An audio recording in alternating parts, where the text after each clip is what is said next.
agradecer o convite do Tércio, da Sônia, estava sumidinha ali, e dizer para o meu amigo Jobim que agora eu estou aprendendo a fazer só bondade, viu, doutor? Sim, eu aqui ó, na companhia do Eurico, da Vanessa, do Api, eu agora estou aprendendo a fazer bondade. Não cheguei lá ainda, é claro, mas eu estou tentando. Eu vou falar rapidamente sobre esse imposto que o Eurico acabou de dizer. A primeira questão relevante é que há uma necessidade na sociedade de se fazer uma reforma tributária.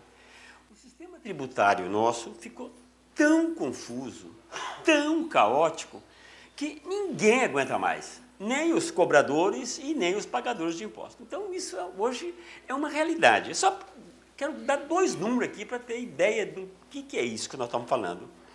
A litigiosidade no sistema tributário, tanto federal, estadual, municipal, é tão grande que, em 2016, uma tabelinha que o API montou, mostrava que nós tínhamos em discussão, no sistema, 4 trilhões de reais, equivalente a 66%, 70% do PIB.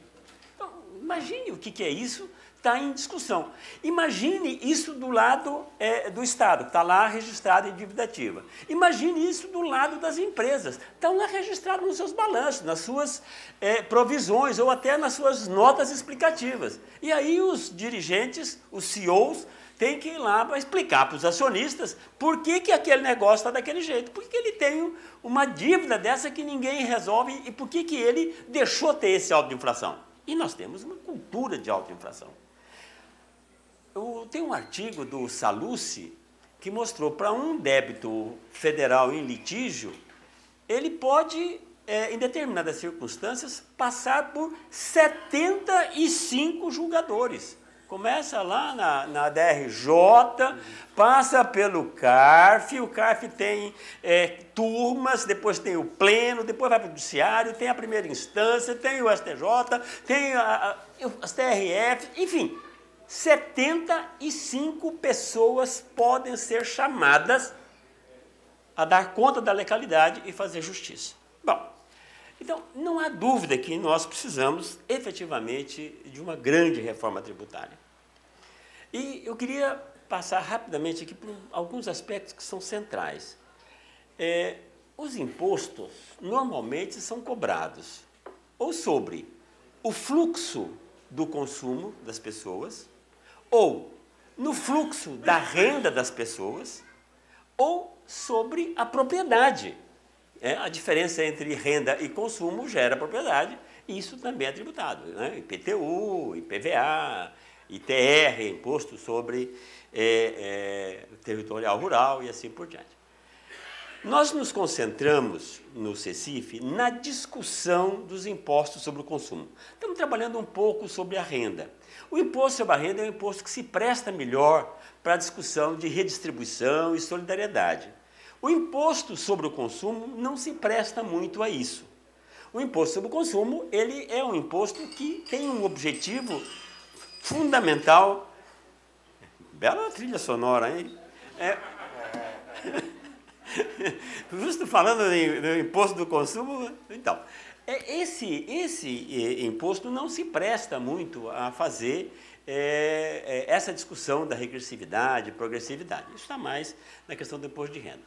No imposto sobre o consumo, nós estamos trabalhando com a proposta de termos o IBS, que é o Imposto sobre Bens e Serviços, como o Eurico já falou, juntando aqui vários tributos existentes hoje, principalmente o IPI, o PIS/COFINS, o ICMS e o ISS. Junta tudo isso num imposto único, um imposto único sobre o consumo, podemos dizer assim.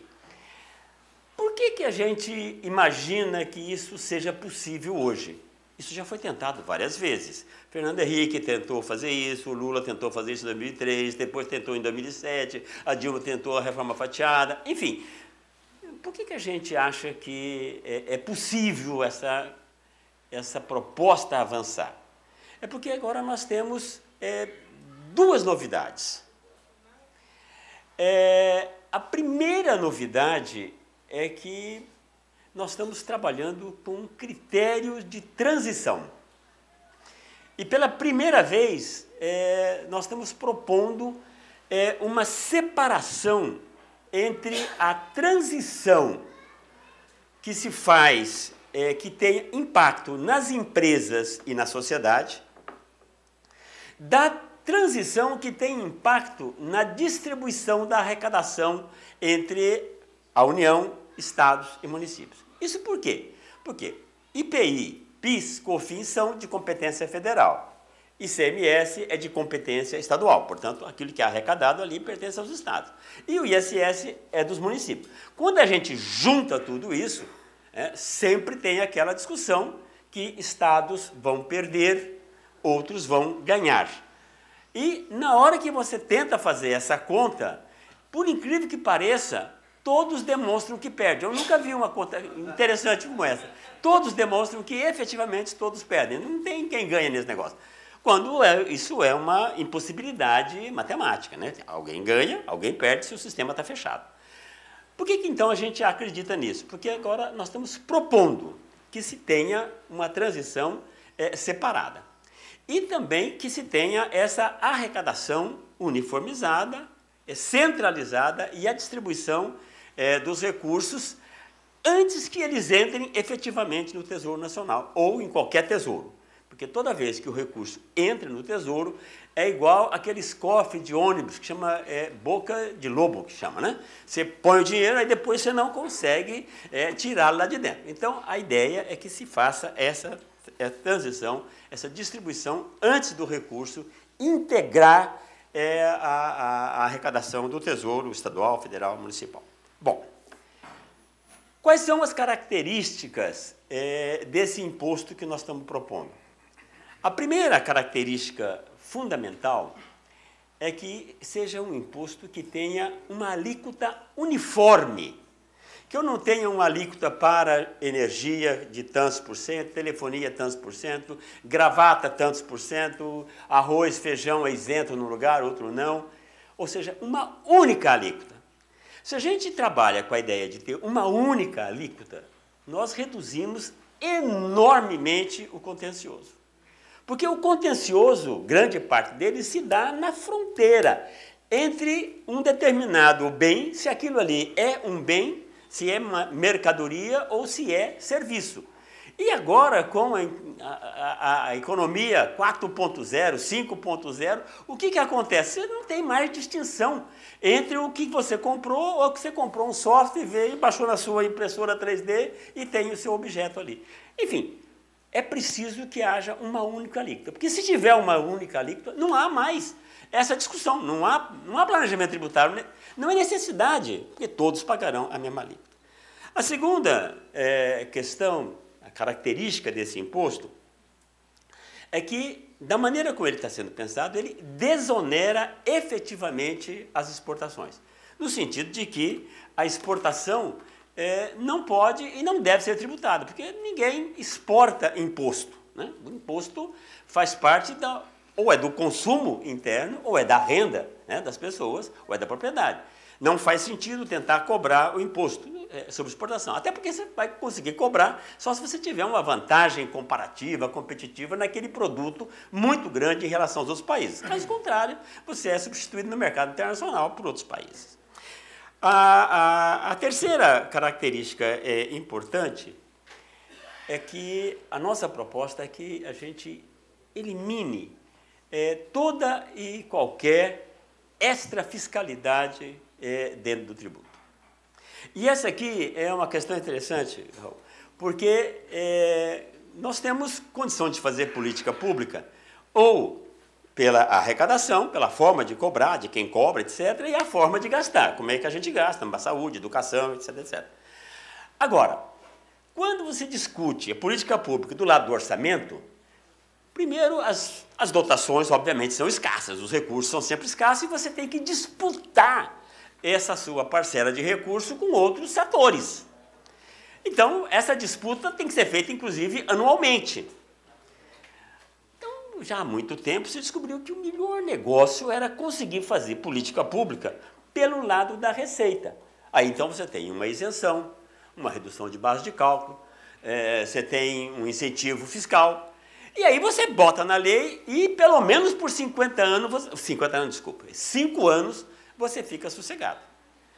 Agora, qualquer benefício fiscal colocado do lado tributário, você amplia a complexidade e, obviamente, você traz a litigiosidade. Então, a nossa proposta é no sentido de retirar a extrafiscalidade, as políticas de desoneração, a desoneração de compra da saúde, desoneração de compra disso, daquilo. Tira tudo isso. Arrecada. E aí disputa no orçamento a política pública. A última característica que eu queria colocar desse imposto, aliás, ainda dentro dessa fiscalidade, é que nós temos algumas questões, várias delas de política pública, que são efetivamente meritórias. Por exemplo, o incentivo para a cesta básica. Então, a desoneração do arroz, feijão, óleo de soja, etc. Mas isso também é um problema. Por que ele é um problema? Porque você tem que fazer distinção. Aí o supermercado comprou óleo de soja e comprou azeite de oliva. Bom, um é isento, o outro é tributado. Em alguns estados, no caso do ICMS, carne é tributada, mas se for o dianteiro, aí está na cesta básica. Primeiro, que pobre só pode comer dianteiro. Então, o dianteiro está na cesta básica, o traseiro do boi não está na cesta básica. Aí, nesse estado, o boi só tem dianteiro. Coisa impressionante, é bípede. Vocês já viram? Boi bípede. Então, a ideia... só bondade, viu, Jobim? Só bondade.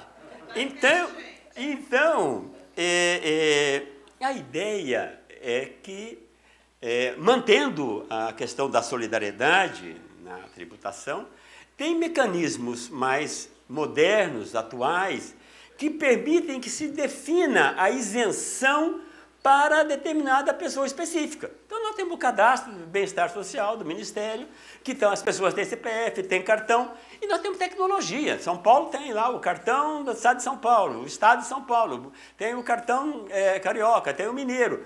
Ou seja, o que é esse cartão? Você vai no supermercado, compra mercadoria, fala o CPF e você fica com um crédito desse imposto. Então, é dentro da linha de educação fiscal, estimular a arrecadação, etc.